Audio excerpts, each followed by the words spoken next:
एका गडावर 600 सैनिक असून गडावरील अन्न 40 दिवस पुरेल इतके आहे. 30 दिवसांनी 300 सैनिक निघून गेले तर उरलेले अन्न उरलेल्या सैनिकास एकूण किती दिवस पुरेल? लष्कर अन्नसाठा ही माझी प्लेलिस्ट जरूर अभ्यासा. त्यामध्ये अशा असंख्य संभाव्य प्रश्नांचा सराव तुम्हास करता येईल. ओके. गडावर 600 सैनिक, गडावरील एकूण सैनिक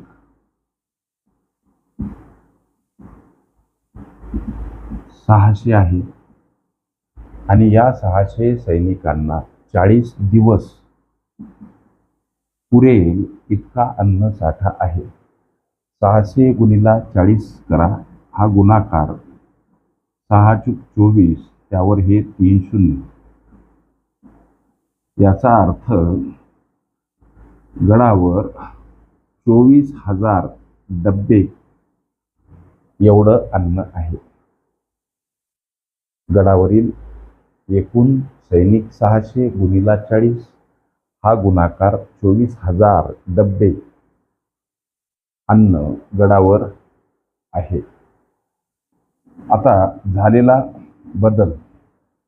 30 दिवसांनी 300 सैनिक निघून गेले, मात्र 30 दिवस या 300 सैनिकांना इथलं अन्न खाल्लं. गणित म्हणते 30 दिवसांनी 300 सैनिक निघून गेले, जाऊ द्या, परंतु 30 दिवस या 300 सैनिकांनी तिथलं अन्न खाल्लं. मग त्यांनी खाल्लेलं अन्न कोणतं हो? लक्ष द्या. 30 गुणिला 300 हा गुणाकार करा, 3 तिरी 9, त्यावर हे 3 शून्य. 9,000 डब्बे अन्न 30 दिवस 300 सैनिकांनी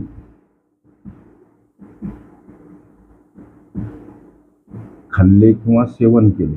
ओके. एकूण अन्न किंवा अन्नाचे डब्बे 24,000, ही अन्नाची उपलब्धता.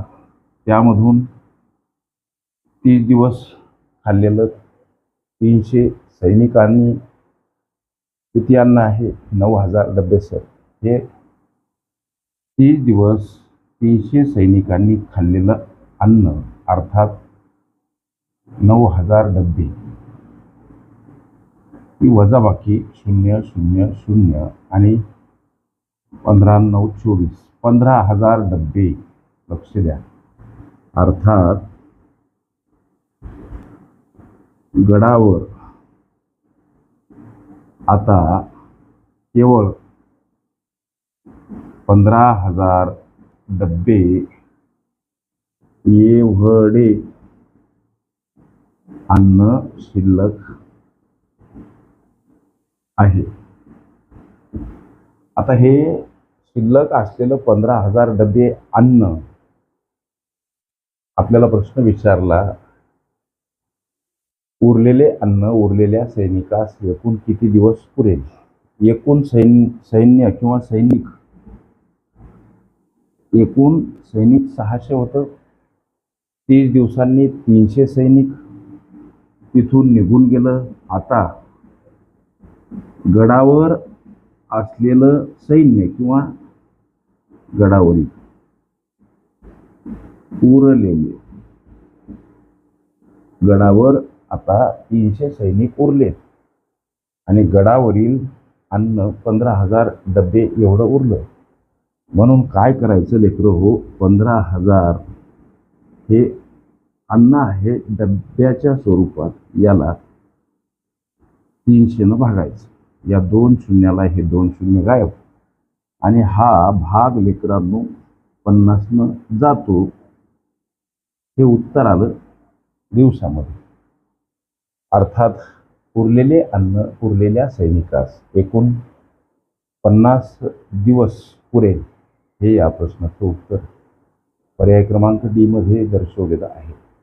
लष्कर अन्नसाठा ही माझी प्लेलिस्ट जरूर अभ्यासा. त्यामध्ये अशा असंख्य संभाव्य प्रश्नांचा सराव तुम्हाला करता येईल.